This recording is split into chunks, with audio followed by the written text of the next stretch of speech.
Annie Oakley. Told by Keith Carradine. Music by Los Lobos.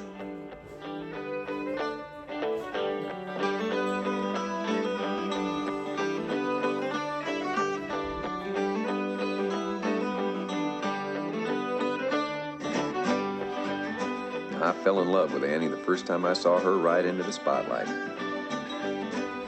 An angel in buckskins on a big spotted horse with a star on her wide-brimmed hat. Chestnut hair flying out behind and 2 6 guns blazing while the cowboy band played Jubilee.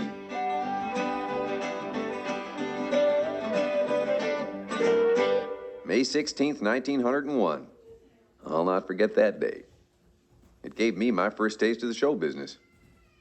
I was but 21, a footloose Oklahoma cowpoke at large in New York City, feeling homesick for the short grass and the sage. Buffalo Bill's Wild West was playing at the old Madison Square Garden, so I paid 4 bits and went in. Annie Oakley always opened the show, right from the day Colonel Cody hired her. He figured with so much gunplay and noise on the program, the audience needed a little reassurance right off the bat. So out he'd send this tiny gal on a great big horse, and she'd commence an astounding display of prowess with the shooting irons. It calmed down women and children to see such a spectacle. I can't vouch the same about the men. Annie'd circle the arena plugging colored glass balls tossed up by her husband, Frank Butler, who was a crack marksman in his own right. No match for little Missy. She'd shoot standing up on her horse's back. She'd hit hen's eggs, champagne corks, Indian head pennies. She'd snuff a candle at 50 paces, sighting backwards through a mirror. She'd turn a set of handsprings, grab a shotgun off a table when she landed, and blast 2 airborne targets with separate barrels firing straight from the hip. She'd do feats of sharpshooting that would make a whole territory full of Boones and Crockett's turn green with envy. It sure put me and my rope tricks to shame.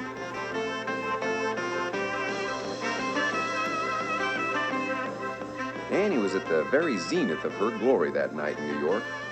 She'd traveled all over Europe with Colonel Cody's show, met practically all the crowned heads, even took a pot shot at 1 or 2 of them. There was probably no better known lady in all America. Wherever she and Frank Butler stepped out, crowds would gather.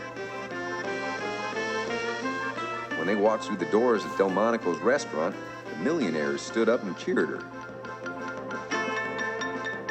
Companies wanted to paste her likeness on every possible product. Birdshot, cigars, ginger snaps. That pretty little gal come a long way from her humble beginnings. She entered the world as Phoebe Ann Moses in the woods of Dark County, Ohio, the year before the Civil War broke out, 1860.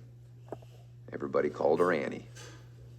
Western Ohio was still a frontier country, and her people were pioneer farmers. When Annie was but 6 years old, her daddy, Jacob Moses, caught the frostbite riding home through a blizzard in an open wagon and died. With him gone, the family fell onto hard times. There were 8 children in the Moses clan. Annie was number 5, and all but the baby was girls. Each one had to do some part of their daddy's work in order to survive.